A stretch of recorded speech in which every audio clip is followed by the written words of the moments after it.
Hello friends, myself Sanjay Kumar Mishra and again all of you are very welcome in Accountancy Fever channel. Friends, हमारा chapter चल रहा था controlling और controlling का आज हम ये सेकेंड वीडियो आपके सामने लेके आ रहे हैं, लेक्चर 2। और अब हम लोग इसमें क्या पढ़ने वाले हैं। मैंने पिछले वीडियो में एक चीज़ स्टार्ट किया था बताना कि बिना प्लानिंग के कंट्रोल नहीं हो सकता है और जब तक कंट्रोलिंग नहीं रहेगा उस प्लानिंग का कोई मीनिंग मतलब नहीं होता है। हम कोई भी प्लान करें, वो बिजनेस प्लान हो, एक टूर प्लान हो, हाउस होल्ड का प्लान हो, लेकिन किसी प्लान को एग्जीक्यूट करने से पहले उस पर कंट्रोलिंग भी होना जरूरी है, क्योंकि सिचुएशनल क्या परिस्थितियां आएंगी उसके लिए हमको तैयार रहना होगा। जो हमने प्लानिंग किया है, क्या हम उस प्लानिंग के अकॉर्डिंग परफॉर्म कर पा रहे हैं या नहीं कर पा रहे हैं, क्या जो हमारी प्लानिंग है उसके हिसाब से हमारी प्रोडक्टिविटी भी हो रही है या नहीं हो रही है। तो इन सारी चीज़ों को देखते हुए ये देखना है कि जो मैनेजमेंट का पहला स्टेज होता है प्लानिंग, उसका बहुत ही मेजर रिलेशन होता है किसके साथ, मैनेजमेंट का पांचवा जो स्टेज होता है कंट्रोलिंग। मैंने पिछले वीडियो में भी बताया था कि बिना लगाम का घोड़ा अगर दौड़ाते हो तो गिरना ही तय है। आपके हाथ में वो कंट्रोल, वो लगाम होना चाहिए जिससे आपकी जो प्लानिंग है, जो ऑब्जेक्टिव्स हैं, उस पर आप सही तरीके से परफॉर्म कर पाएँ। तो यहाँ हम इस वीडियो में देखेंगे what are the relations between planning and control. क्या रिलेशनशिप है दोनों के बीच में, क्यों इतना कनेक्टिविटी है इन दोनों में, इस बात को हम लोग इस वीडियो में देखते हैं। तो यहाँ एक डिफिनीशन दिया गया है, the control process uses, control process को यूज किया जाता है certain standards of performance which are determined at planning stage. यानी कंट्रोलिंग को कहाँ पे हम प्रोसेस करते हैं, इसको यूज कहाँ करते हैं हम, तो जो हमने प्लानिंग में अपना गोल डिटरमाइन किया था, गोल सेट किया था, उस गोल को, उस स्टैंडर्ड को पाने के लिए, अचीव करने के लिए हम यहाँ कंट्रोलिंग के प्रोसेस को अप्लाई करते हैं। कहाँ अप्लाई करते हैं कंट्रोलिंग, तो जो हमने प्लान बनाया था उस प्लान के अकॉर्डिंग क्या परफॉर्मेंस करना है, क्या आउटपुट लेना है, कितना बेहतर हमारा प्रोडक्टिविटी होनी चाहिए, ये जो भी चीज़ें हमने प्लान अपनी बनाई थी, उस प्लान को हम तभी एग्जीक्यूट कर पाएंगे जब हम उस पर एक प्रॉपर कंट्रोलिंग रखेंगे। उसके लिए बिना उस कंट्रोलिंग के प्लानिंग का कोई मीनिंग नहीं होता है। दूसरे तरीके से अगर इस बात को रखा जाए तो ऑन द अदर हैंड, अगर दूसरे तरीके से बात करोगे, the control process reveals deficiencies in planning and initiates revision of various plans. Control क्या है, तो अगर हम इसको दूसरे शब्दों में बात करें तो हम ये कह सकते हैं, जो हमने प्लान किया था स्टार्टिंग में, कहीं ना कहीं कंट्रोल को अपोजिट तरीके से हम कंट्रोलिंग के माध्यम से उसी प्लान पे अपने रिटर्न जाते हैं। अगर मैं इसको एक सर्किल के द्वारा आपके सामने रखूं, तो मैंने यहाँ पे जो प्लान किया उस प्लान तक पहुँचना है हमें, तो इस प्लान तक पहुँचने के लिए कंट्रोलिंग बहुत ही महत्वपूर्ण होता है। यानी कि कहीं ना कहीं जब हम प्लान बनाते हैं, उस प्लान के अकॉर्डिंग हमको परफॉर्म करना है, उस प्लान के अनुसार हमको अपनी प्रोडक्टिविटी देनी है, अपनी आउटपुट देनी है, अपना स्टैंडर्ड सेट किया था मैंने प्लान में। ये सारी चीज़ें जब हम करते हैं तो कहीं ना कहीं इसके लिए हमको क्या चाहिए होता है, कंट्रोल चाहिए। और जब हम कंट्रोल करते हैं तो कहीं ना कहीं ये पीछे जा करके हमको उस प्लानिंग के जो हमने ऑब्जेक्टिव डिसाइड किए थे वहीं पे ले जा करके हमको एक कंट्रोल मिलाता है। यानी जहाँ से मैंने शुरू किया था वहीं पे अंत में लौट के आना है। अगर हम वहाँ सही जगह पे लौट के नहीं आते हैं तो हमारा सारा प्लानिंग फेल। और अगर हम जहाँ से प्लान किए थे उसी प्लान पे फिर मैं लौट के आ गया घूमते हुए, कंट्रोल करते हुए, मतलब अपने प्लान के सारे टारगेट्स को, ऑब्जेक्टिव्स को मैंने पा लिया, तो इसका मतलब है कि हमने सिस्टम पे पूरा कंट्रोल बनाया और हम उस प्लान को कंप्लीट कर लिए।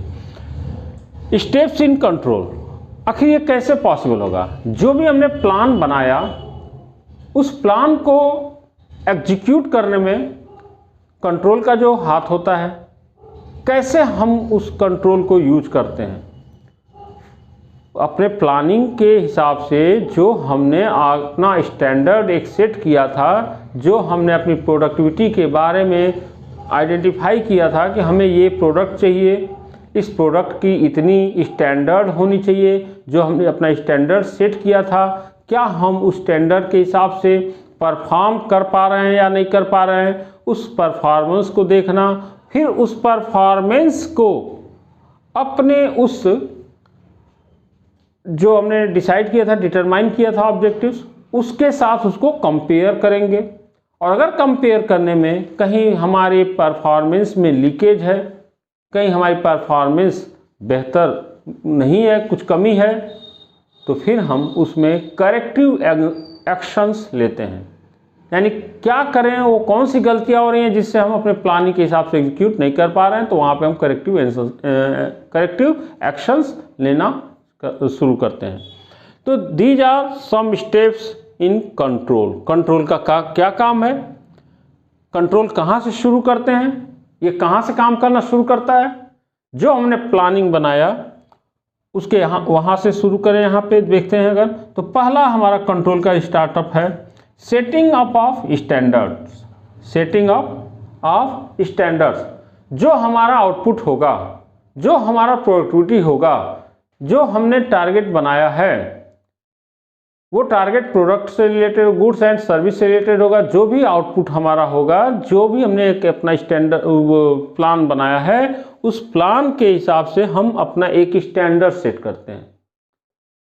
हमारी फाइनेंशियल पोजीशन जिस हिसाब से होती है, उसके हिसाब से अपने गुड्स की क्वालिटी को बहुत बेहतर तरीके का बना सकते हैं, बहुत ख़राब तरीके का बना सकते हैं, मीडियम लेवल का बना सकते हैं। तो जो भी हमको टारगेट अपना सेट किए हुए हैं, सेटिंग अप स्टैंडर्ड, अपना स्टैंडर्ड सेट कर लो। और इस स्टैंडर्ड को सेट करने का काम करता है कौन? कंट्रोलिंग। जहां आपने एक स्टैंडर्ड सेट किया कि ये हमारा स्टैंडर्ड है, इस स्टैंडर्ड पे हमको काम करना है, इसका मतलब आपने एक बैरियर बना दिया, एक कंट्रोल सिस्टम बना दिया कि यहाँ पे हमको कंट्रोल रखना है, यहीं तक हमको अपना स्टैंडर्ड को मेंटेन करना है। दूसरा, पहला काम तो हो गया सेटिंग अप स्टैंडर्ड्स, अपना स्टैंडर्ड सेट करना है, पहला काम ये हो गया कंट्रोलिंग का। अब स्टैंडर्ड तो आपने सेट कर लिया, फिर स्टैंडर्ड सेट करने के बाद अब आप एग्जीक्यूट करोगे, काम शुरू करोगे। तो आपने उसके लिए परफॉर्मेंस को देखना होता है, measurement of performance, measurement of performance.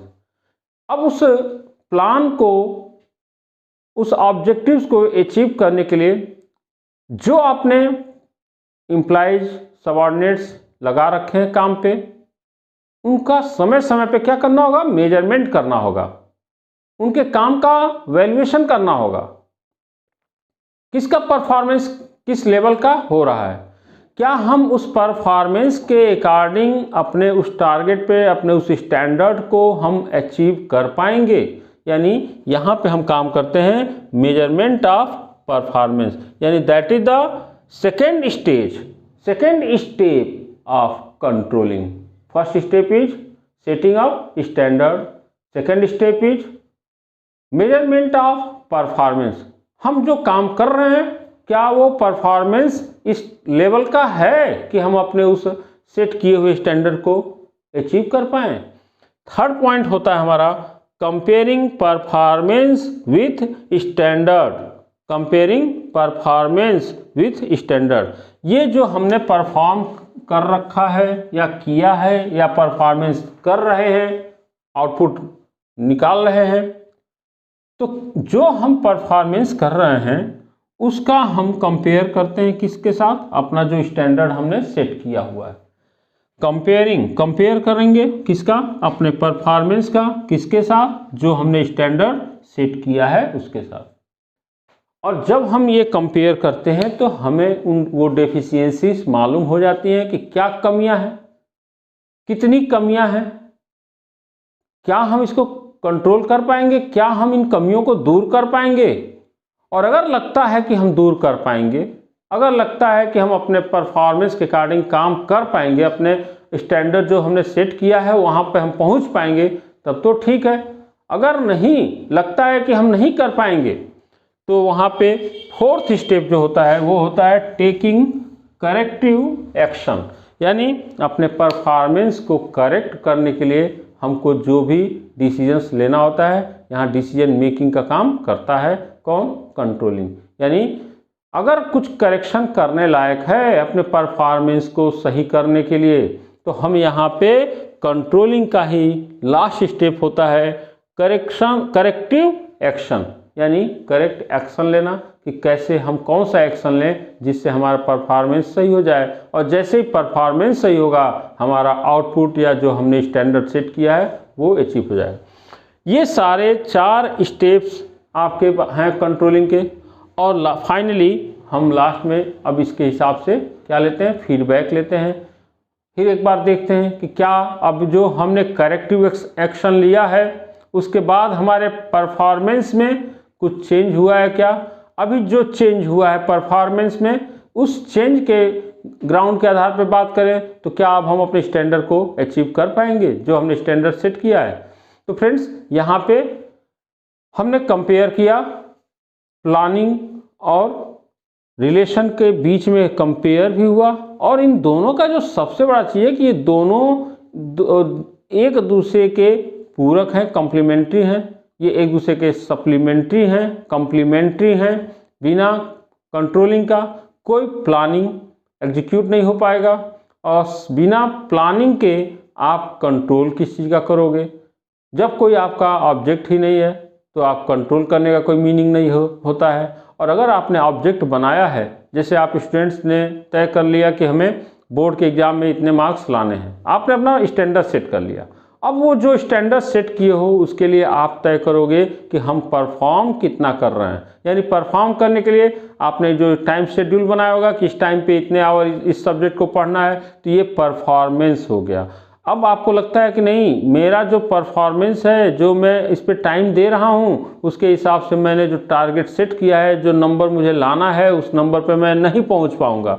तो फिर आप क्या करते हो, उसमें कंपेयर करने पे अगर आपको कुछ कमियां लगती हैं अपने परफॉर्मेंस में, तो फिर क्या करेंगे, आप अपने उन कमियों को, परफॉर्मेंस की कमियों को दूर करने के लिए आप कोई करेक्टिव एक्शन लेते हैं। यानी करेक्टिव एक्शन का मतलब हो गया आप फिर अपने सिस्टम को, शेड्यूल को चेंज करते हो, उसमें कुछ अमेंडमेंट करते हो और कुछ नई चीज़ों को ऐड करते हो सकता है ये आपके लिए फ्रूटफुल हो जाए, हो सकता है कि इसके थ्रू आप अपने टारगेट को अचीव कर पाओ, अपने स्टैंडर्ड को सेट कर जो किए हो उस वहाँ तक आप पहुँच पाओ। तो कहीं ना कहीं यहाँ पे प्लानिंग से शुरू होता है और कंट्रोलिंग के थ्रू हम बैक देखते हैं, कहाँ पे जाके फिर प्लानिंग पे ही देखते हैं। तो इस वीडियो में आपके सामने बस इतना ही। इसी टॉपिक को लेकर के, इसी चैप्टर को लेकर के नेक्स्ट वीडियो हमारा next time. Thank you very much.